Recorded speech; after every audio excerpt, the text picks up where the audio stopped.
So in 2009, I was in college in my third year studying music, and I was dreaming of becoming a film composer. I thought maybe one day I could win an Oscar, who knows. But somewhere in the back of my mind, I kept wondering if I should be doing something more challenging.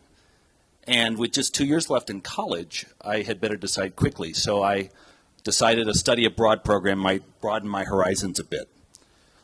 Where to go, I thought. All of my friends were going to Barcelona or Rome, which sounded like a lot of fun. But I didn't feel that probably parties in Barcelona would broaden my horizons or make me too much wiser. So I thought a bit more, and I thought I should go somewhere very different than the U.S. or than the West, somewhere that would push my boundaries. I thought maybe China. I thought maybe Saudi Arabia. But after consideration, realized it'd probably be a good idea if I could communicate with some of the people in the country I was planning to go learn from. So with English as a filter, it hit me, India. I went to see the head of the study abroad department at my school, and it turned out he was an Indian.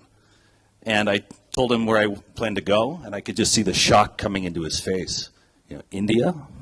Are you sure? You're not going to like it very much there. You're not going to be comfortable there. And that shook me a little bit. I started having some doubts. This guy clearly knew more about India than I did. But the rationale, I think, was clear to me, and it was a good one. And as envisioned, my study abroad trip to India was a life-changing experience for me.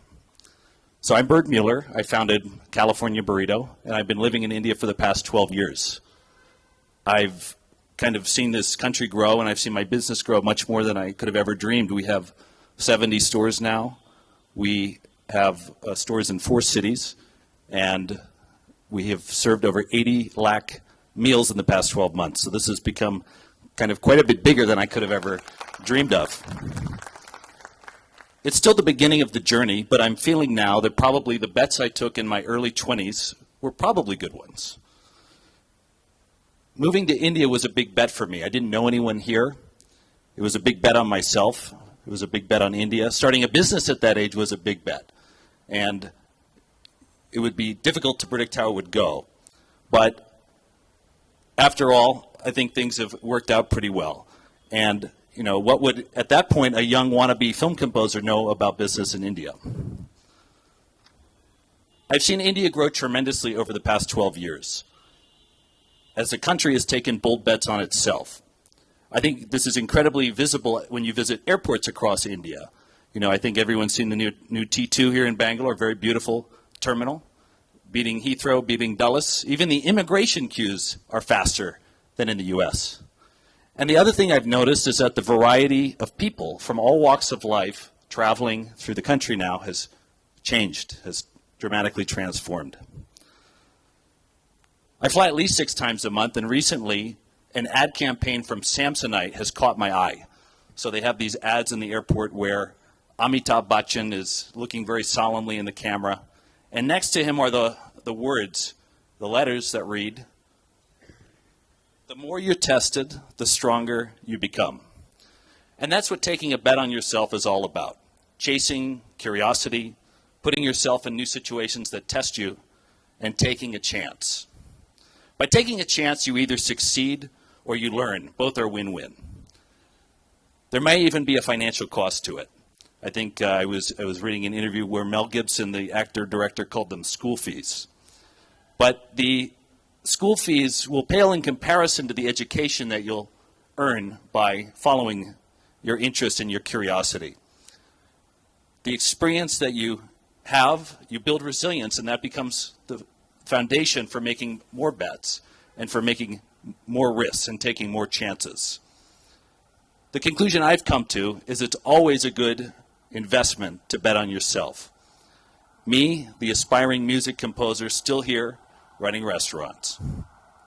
So the reason I chose this topic is because curiosity is, for me, my Lumiere, and that I know how hard it can be for people to take bets on themselves. Betting on yourself often takes you outside of the social norm. So many people told me, don't go to India. You don't know anything about this place. But, you know, it's not going to be easy. Peer pressure can be very tough. I think parental pressure can perhaps even be tougher. The easy way is to follow the path that is known, the path that no one can ridicule or question. But I challenge you not to do that, not to take that easier path. No risk, no reward.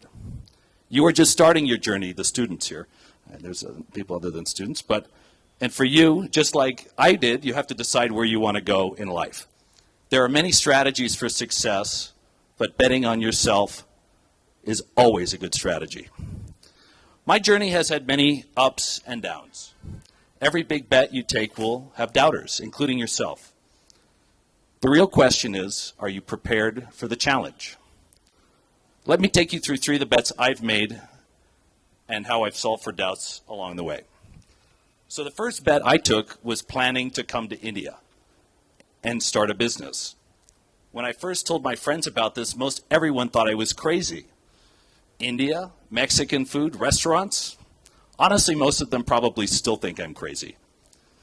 But to prove them wrong, I took many small bets. I got a job at one of the U.S.'s largest Mexican restaurant chains. I took business school classes. I had to petition to get in because I was a music student, so they weren't going to just let me in. I did a lot of research and wrote a business plan.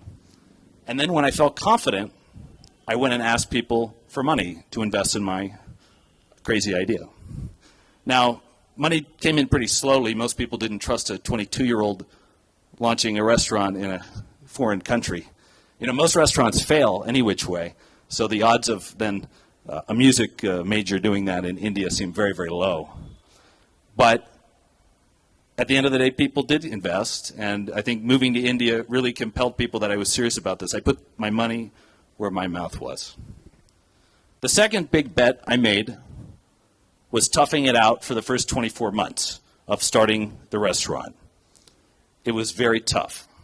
It made me doubt whether I had made a correct bet on myself and whether I had the strength to do this. There were many low moments.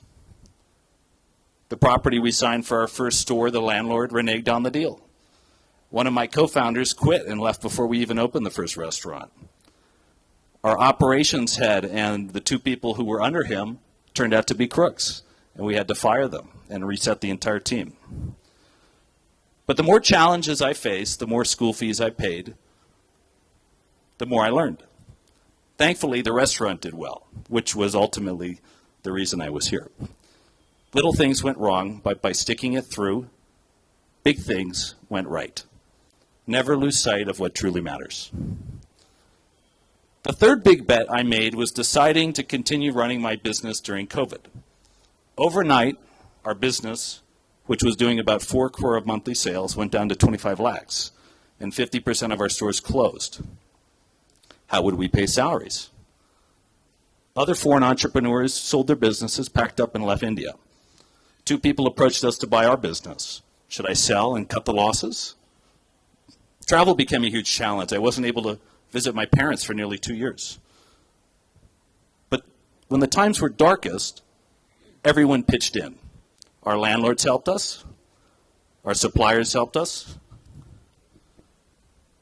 Our whole company came together as never before. And we sacrificed to make ends meet. This showed me the true power of positive human cooperation, something I've always believed in innately. The COVID pressure also made us much better at our business as we took more risks and focused ourselves. We got better at our work, our focus sharper. Now we've reached 5 times of where we were pre-COVID. Elon Musk once said, I think the biggest risk is not taking any risk at all. And of course, he's somebody, I think, who keeps betting and doubling down on himself, generally to his own success. First starting with payment websites and now, over time graduating to rocket ships. That doesn't mean you should gamble and start a rocket ship company tomorrow.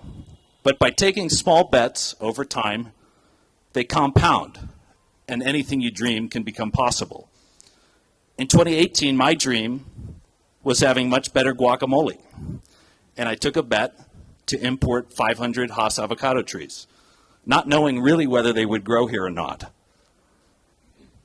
In 2023, we harvested our first crop from these trees.